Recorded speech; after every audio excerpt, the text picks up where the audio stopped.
mnafahamu bunge hili la 12 limepata fursa ya kuongozwa na maspika wawili. Lilianza kuongozwa na spika wetu Mheshimiwa Job Yustino Ndugai,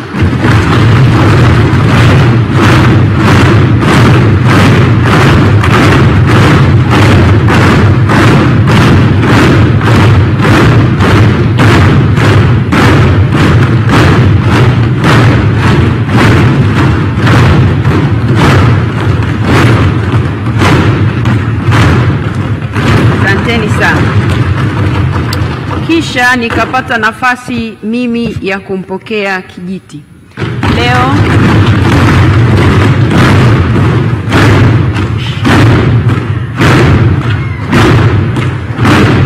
asanteni sana. Asanteni sana.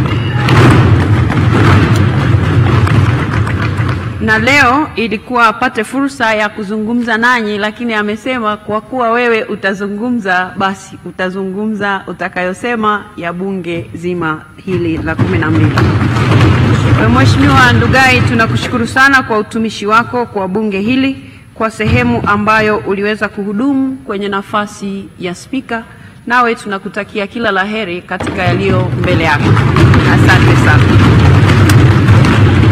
Waheshimiwa wabunge, katika safari hii wapo wenzetu ambao hawapo nasi tena, wametangulia mbele za haki. Tunamuomba Mwenyezi Mungu awajalie pumziko la amani, na sisi sote tuendelee kuilinda nchi yetu.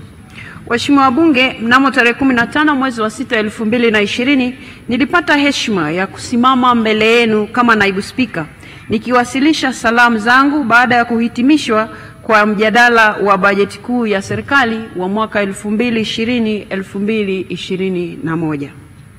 Leo hii nimejaliwa fursa nyingine adhimu kabisa kuzungumza nanyi nikiwa spika wa Bunge la Jamhuri ya Muungano wa Tanzania.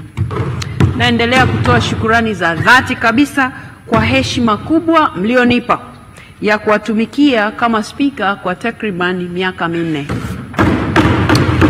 Waheshimiwa wabunge, tunaelekea mwisho wa kipindi cha uhai wa bunge la 12.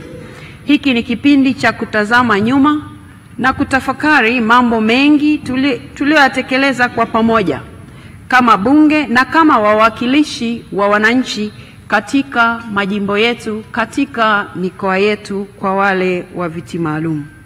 Katika kutafakari haya, naomba nianze kwa kutoa salamu maalum kabisa za shukrani za dhati kwa Chama cha Mapinduzi, hususan mwenyekiti wake Dr. Samia Suluhu Hassan, ambaye pia ni rais wa Jamhuri ya Muungano wa Tanzania. Chini ya uongozi wake, chama chetu kiliridhia jina langu liwasilishwe kwa waheshimiwa wabunge ili lipigiwe kura, kufuatia kujiuzulu kwa aliyekuwa spika wa wakati huo ambaye nimetoka kumleta kwenu muda si mrefu, Mheshimiwa Job Yustino Ndugai, mbunge wa Kongwa. Waheshimiwa wabunge, asanteni sana kwa imani kubwa mlionipa. Katika kipindi hiki kimekuwa ni darasa muhimu kwangu katika kukuza ujuzi na maarifa ya kuliongoza bunge letu tukufu kwa weledi.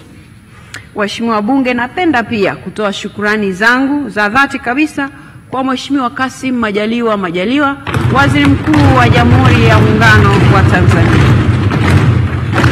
ambaye pia ni kiongozi wa shughuli za serikali bungeni. Kwa ujuzi wake, uzoefu wake na weledi wake, amekuwa ni mtu ambaye ni mwalimu bora, lakini pia amekuwa ni mtu wa msaada sana kwangu kama kiongozi wa shughuli za serikali bungeni. Katika kipindi chote hiki amenipa ushauri, amenipa pia maarifa, lakini pia amenipa msaada wa karibu katika kutekeleza majukumu yangu. Waheshimiwa wabunge, ninamshukuru sana Mheshimiwa Waziri Mkuu. Waheshimiwa wabunge, pia nitumie nafasi hii kumshukuru sana Dr. Doto Mashaka Biteko, Naibu Waziri Mkuu na Waziri wa Nishati.